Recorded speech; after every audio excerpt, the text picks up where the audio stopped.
Dan Ameneh sendiri, dibayangin nih Beb, dia harus menjalani 17 kali operasi wajah. Halo Beb, selamat datang kembali di vlog gue. Apa kabar semuanya? Semoga sehat-sehat selalu ya dimanapun kalian berada. Mau nanya dulu deh, kalian di sini pasti pernah dong yang namanya jatuh cinta. Tapi jatuh cintanya nih bukan cuman kayak naksir-naksir biasa, tapi bener-bener jatuh cinta, kayak udah mentok gitu. Suka banget sama yang namanya seseorang, sampai-sampai nggak ada yang spesial lagi selain dia di mata kita. Kalau misalnya perasaan kita itu ternyata sama dengan perasaannya dia, pasti happy banget dong ya. Seolah-olah tuh dunia milik kita berdua, sementara orang lain itu cuma ngekos. Tapi lain halnya kalau ternyata orang yang kita suka ini itu tidak memiliki perasaan yang sama. Cintanya kita ternyata cuma bertepuk sebelah tangan. Kecewa, kayaknya tuh Tuhan nggak adil gitu sama kita ya. Nah, hal ini juga yang dirasakan oleh seorang pria asal Iran, di mana dia naksir berat sama seorang cewek, tapi ditolak terus nih. Sampai-sampai dia itu nekat berbuat yang sangat merugikan si pihak cewek, gara-gara dia udah nggak sanggup nih menerima yang namanya penolakan lagi dari cewek yang dia taksir. Gimana cerita selanjutnya? Penasaran? Yuk, kita langsung aja ke kisahnya ya.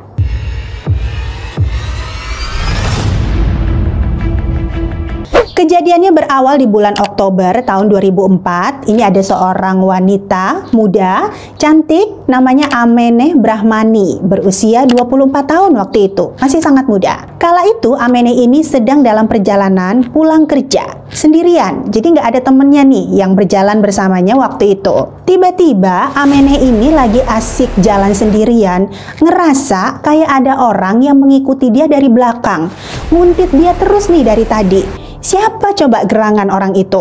Makin lama jalan, Ameneh ini kian merasa resah, seolah-olah memang betul ada orang yang tengah mengikuti dia. Karena nggak mau tenggelam dalam rasa resah serta takut, Ameneh akhirnya memberanikan diri untuk berhenti sejenak dan menoleh ke belakang, mau ngecek gitu. Sebetulnya bener nggak nih ada orang yang lagi nguntit dia? Ternyata betul Beb. Ada seseorang yang dari tadi itu memang sudah menguntit Ameneh.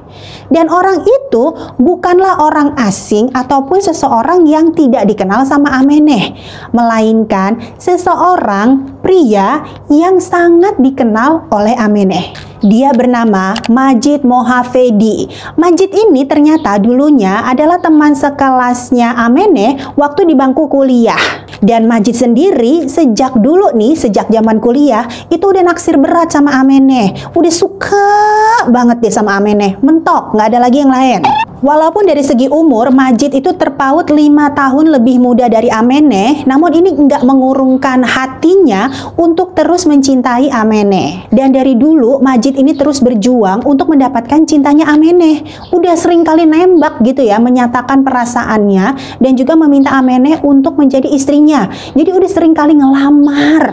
Tapi ini sayang banget ya, Ameneh itu tidak memiliki perasaan yang sama gitu sama Majid. Dia nggak suka dan menganggap Majid itu hanya sebagai teman sekelas biasa aja. Dan ada lagi nih alasan yang sangat mendasar, yaitu Ameneh masih ingin konsentrasi terhadap perkuliahannya. Dan juga setelah selesai kuliah, Majid ini kan masih terus nguber nih, masih terus maksa gitu ya Ameneh untuk jadi istrinya.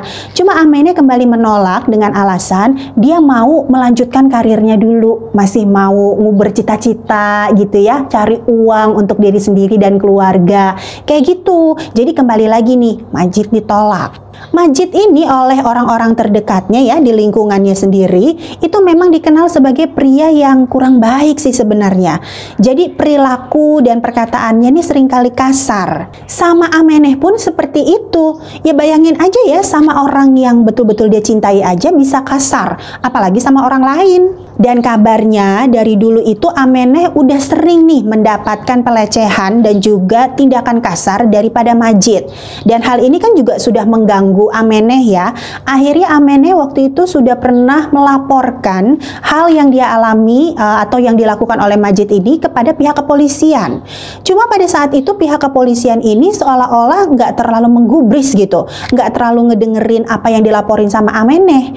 Alasannya karena waktu itu belum terjadi yang namanya kontak fisik antara Ameneh dan juga Majid. Ya ilah Pak, namanya orang lapor itu kan udah mengganggu, ya kan, udah meresahkan, dan dia melapor supaya kedepannya ini bisa mengantisipasi tidak terjadinya hal-hal yang tidak mengenakan. Makanya pada saat dia ketemu lagi nih sama si Majid itu pas dia pulang kerja, ini udah deg-degan ya kan, udah ketar-ketir nih hatinya Ameneh. Takut kalau Majid itu berulah lagi nih kayak zaman dulu. Dan kekhawatirnya Ameneh ini terbukti. Benar si Majid itu kembali nih, dia memaksa Ameneh untuk mau jadi istrinya.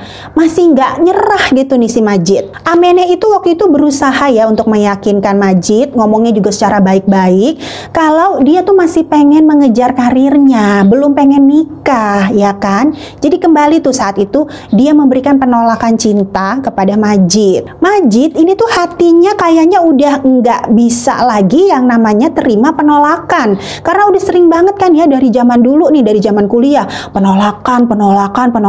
Aduh, itu hatinya kayaknya udah kepotek-potek tuh, udah nggak tahu lah ya retaknya kayak apa di dalam. Dan dia berpikir kalau misalnya dia sendiri nggak bisa nih ngedapetin cintanya Ameneh, berarti nggak ada laki-laki lain di dunia ini yang bakalan bisa ngedapetin Ameneh. Mulai tuh ya pikiran-pikiran jahat ini ya ada di otaknya dia. Dia udah kena nih yang namanya bisikan-bisikan setan gak jelas ya kan. Dia nih akhirnya si Majid berbuat nekat kepada Ameneh. Saat itu dalam keadaan kecewa dan juga marah, Majid tiba-tiba menyiramkan air keras ke arah wajahnya Ameneh. Kayaknya emang udah disiapin ya, karena ya nggak mungkin gitu loh orang kemana-mana kok bawaannya air keras. Orang mah bawaannya kayu putih, self care. Jadi curcol. Ameneh saat itu menjerit kaget sekaligus merasakan sakit dan perih yang dia rasakan di area wajahnya. Karena udah ngerasa sangat sakit, Ameneh itu ambruk. Nah, dalam kondisi ambruk atau pingsan tersebut langsung dilarikan ke rumah sakit untuk mendapatkan penanganan. Majid tuh langsung kabur aja gitu, dia nggak tanggung jawab ya kan, udah nyelakain si Ameneh. Dan Ameneh sendiri dibayangin nih Beb, dia harus menjalani 17 kali operasi wajah. Operasinya sendiri kala itu dilakukan di Barcelona, karena di negara asalnya Ameneh yaitu Iran, ini sepertinya belum ada rumah sakit yang memiliki peralatan medis mumpuni atau peralatan medis yang bisa mendukung untuk mempercepat kesembuhan luka di wajahnya Ameneh. Setelah beberapa kali menjalankan operasi wajah, ini ternyata Ameneh masih harus menjalankan perawatan pasca operasi. Perawatannya sendiri ini dilakukan di sebuah klinik yang berada di Spanyol. Setelah sembuh, Ameneh itu sempat mengalami hilang daya penglihatan. Setelah sembuh, Ameneh ini sempat kehilangan daya penglihatannya sebanyak kurang lebih 40%. Tapi makin kesini, daya lihatnya ini malah justru hilang permanen. Dua-duanya ini nggak bisa lihat. Jadi saat itu sudah bisa dipastikan karena luka bakar yang ada di wajahnya tersebut, Ameneh ini mengalami kebutaan permanen. Merasa dirinya ini sangat dirugikan, ya kan? Pertama, dia kan trauma dong dengan kejadian tersebut. Yang kedua, ini fisiknya jadi cacat permanen. Akhirnya Ameneh berusaha untuk menuntut keadilan akan kejadian yang telah menimpanya. Dia di posisi wanita yang teraniaya, ya kan? Dia akhirnya menuntut kepada pengadilan agar Majid ini bisa diberikan hukuman yang seadil-adilnya.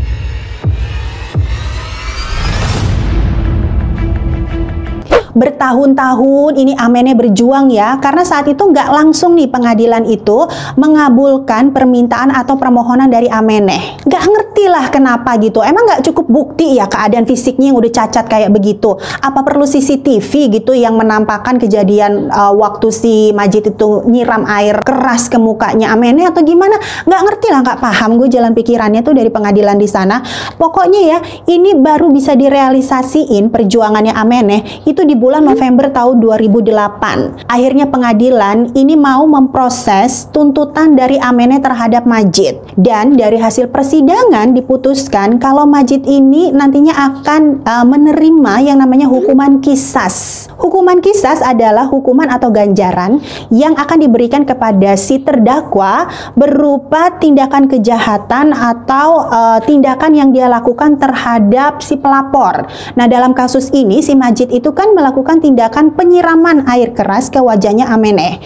Jadi hukuman qisas yang berlaku untuk Majid nantinya berupa meneteskan air keras tersebut ke kedua matanya sehingga menyebabkan matanya Majid buta. Eksekusi ini sebetulnya harus dilakukan oleh Ameneh sendiri sebagai pelapor.